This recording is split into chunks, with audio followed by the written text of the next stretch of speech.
it's me, Klementyna Suchanow. And yes, I made research on Cuban Revolution, so if you like to know, it's a book about Cuban Revolution, Fidel Castro, Che Guevara, and so.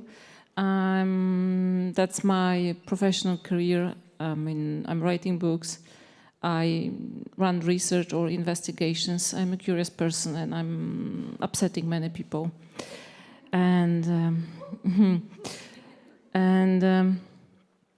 This book was written years ago.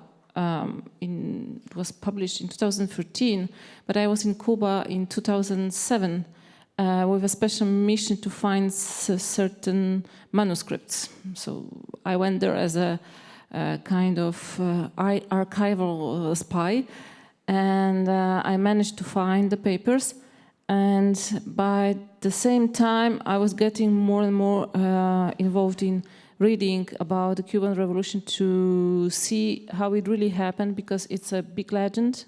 We know the faces, we know the image, it's very sexy, but I was very curious about how it was really constructed, because a revolution is also a kind of architecture, we can say, and the Cuban one was actually the best in creating beautiful images.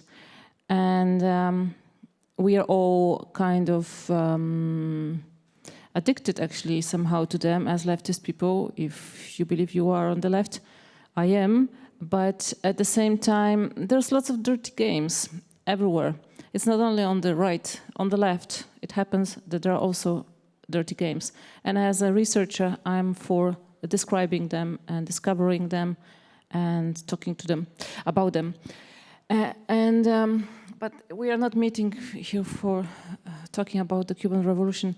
My last book actually was called This is War, and it's about the whole international network of strange guys who appeared in some years ago, also in Poland, and this is our problem, and this is, the results you see sometimes in the news. It's about strange religious extremists, we can call them also fundamentalists, and they are well connected internationally, and I was describing the network, who they are, where they come from, how they're connected, and what about money. And in fact, it's a very geopolitical story, because it's not happening in one country. And as you can see now, fascist nationalism is very international. And the same about fundamentalists. It doesn't matter whether you are Catholic, you are Jewish, or you are Orthodox, or whatever, or Muslim. They know and they found ways to collaborate, especially at the, you can see it especially well at the level of the United Nations. Saudi Arabia, for example, is voting the same way as Russia, and then Poland is joining, and then under Trump, the United States, and so. So there is this is a new phenomenon in our world that we are facing, and the book was published in the beginning of 2019, just really 2 weeks before the pandemic, the lockdown. And so there was a premiere and then shut down. So people had time to read books, and they started reading the book. They had more time to digest it, because it's not easy, because there's lots of, local politics from different places, from Europe, from America, from Russia, from Latin America. And now I see quite good results. Before it was very hard to talk about the Kremlin's, for example, interventions in different places, also in Poland. And now I see the readers, the public people speaking about it freely and with some basic knowledge. So this is good, some educational element. But then in 2018, I'm talking about 2018, as Women's Strike, which was created in 2016 with one of those extremist projects to stop abortion and punish for abortions. It was 2016, and in 1 week, we as women regular, we didn't know each other before, or I didn't know them. We organized a strike, so we took this leftist idea, socialist idea of striking for, as in the history, for work, related issues as a tool to fight for human rights. And as I said, it was a week only because there was a voting planned in the parliament. We didn't have more time. And during a week, we had to invent new ways of striking in a civil world. So we invented things like you don't go to work, you take a leave, you could donate blood, for example, because when you go to donate blood, you receive some hours or day free. And or you can take care of your kids. But in Poland, you have 2 days, extra days that you can take any time at any hour, saying, you know, to your employee that sorry, but I need 1 day for my kids.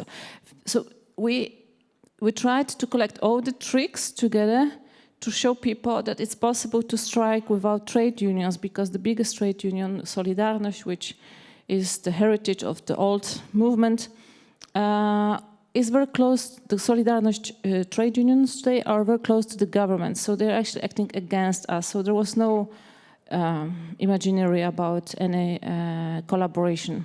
So we didn't even try. And there was no time, because unions, they need more time to organize in 1 week. So, and I'm talking about 2018, because it seemed like it was a quiet time. And no, I'm wrong. The book was published in the beginning of the 20. Yeah, I'm wrong in timing. And so this is the beginning of the 2020. And as women strike, we saw still the government tried to do certain things. I mean, trying to ban abortion or this or that. And we again had to invent new forms of protest because of the pandemic. So we organized kind of car protests, for example. You can walk out because it's forbidden, but you can move by car. So in a certain place of the city, the crucial place, of course, we always choose crucial places to be very annoying, as much annoying as possible. So we chose the main one to block it. And then we were inventing other ways of protesting. But at some point we saw that we need to do something more like a movement to make a step forward. And we decided to create a foundation, and we started looking for a place for this foundation in Warsaw. And this is a very funny story, because we, in a small group, we met one day and we decided, it was June 2020, that, hey, listen, no, we need to do something more. Now it's a quiet moment, so let's take care of it. So we went to the city hall, we organized localization, and in October 2020, at the beginning of October, we're moving in and having all the renovation and painting walls and fixing things. 3 weeks later, the Constitutional Tribunal announced this sentence that you probably heard of, with the idea of deciding that abortion is not in agreement with the Polish constitution. First, it was a sentence, but it needs to be validated by the publication of the sentence, but the publication was not happening. It should be immediate, and after 22nd of October, it was not published until the end of the year, and it was not published after the new year. So it was a very strange situation. Of course, it was all because of the protest that erupted immediately. So after this very quiet time, as we felt in summer 2020, the big storm has come in autumn 2020. And in between, we organized the place for us, because otherwise this revolution couldn't happen, because it was all lockdown and it was not possible to meet in cafes like we did before, or in public spaces, in parks like we did before. So it was really on time. And now, after, by the end of January, the sentence was published, finally. We went through COVID, in some of us, in December and January, so also the brutality of the police, and the number of confrontations and persecutions was rising, and we were not sure whether we'd like to lead young people, because we were joined at that moment by very young kids who, at the moment of creation of the women's strike in 2016, were like maybe 12 years old or 11, and they didn't know about the women's strike before. So it was a new generation of kids. It was our kids also, because many of us are mothers. And we didn't like them to lead to something that was moving only into a possible bloody confrontation one day. You know, how many times you can be in a situation of clashes with police on both sides? The frustration is growing on the side of the police, on the side of the people protesting, and one day something might happen that we didn't like to happen. And they published the sentence, and actually it should be a moment for a new wave of protest, but people, I feel, that felt into depression afterwards. And right now, again, after summertime, we sense that something's going to happen. We don't know when. We are just waiting and watching out. This is what Women's Strike actually is doing very well. We are carefully and patiently watching out and looking for the moment. When the moment comes, we learn to organize a strike in 1 week. Then we learn how to organize in 1 day. And then one day we had to organize in 2 hours, and we did it. So we think that we are always ready, and we'll be ready for the next time when it comes. And so if you want to know, I was asked on the way from the airport about what's going on in Poland. And I cannot describe it. I feel very uncomfortable because I'm living there, and I mean, I don't know how to explain. I'm living there. I don't know why. And since 2015, when this government started, the PiS took over the power in Poland, Law and Justice Party. We live in a constant, I don't know how to call it, craziness, madness. Every day you wake up and you are met with news that are like totally unbelievable. You are living in a double like standard world. There's one that looks like an alternative world for us, but they are rulers and they impose the laws and they have impact on our lives. And on the other side, there are people who live and they move into a totally different direction. People as citizens, as the population, is becoming much, much more progressive. And with the protests and what the party is doing, they are becoming even more. So there's a total opposition between what people want and how they see their lives and the rulers. And 2 days ago, for example, there was a certain meeting and one of the main party leaders spoke in public, like if it was nothing, that, you know, in case, it was all in context of the European restrictions that are started on Poland. So in case, you know, things go badly, then we'll have to maybe start to take up drastic measures, which meant leaving the European Union, which is called Pol exit in Poland. So now this is the recent news, and every day you wake up and there are news like that. Yeah, so there's abortion, and they are trying to shut up the medias, or they are arresting somebody or prosecuting somebody or whatever.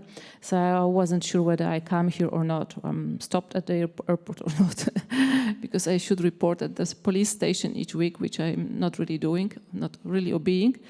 So I actually flee my country, and I have to go back, and maybe I will reflect whether I go to the police station or not. Maybe this week, not, I don't know. It's awful. And you are put under such questions. You are put, you know, in front of such dilemmas. And I'm running my life. I have lots of things to do. I have my family, things, friends, whatever.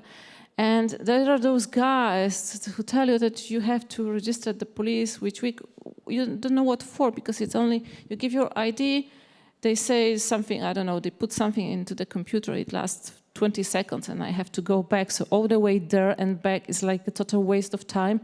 And I have to do it since the end of January, because on the day the sentence was published, finally, I broke into, with 2 of my friends, into the territory of the Tribunal, and we nailed a poster on the main door saying, yesterday Argentina, tomorrow Poland, because it was just after Argentina got the rights with the end of the last year.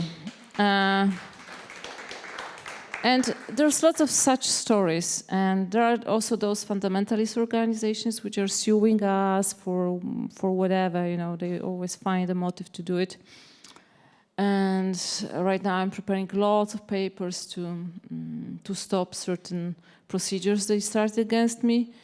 And so that's the life in Poland. I don't know. I mean, I'm really inviting you to come to share life with us. It's very funny sometimes. It's very dynamic. If you like theater, the best thing to be, the best place where to be. And there are good comrades and people. Yeah, I'm encourage you to join our resistance.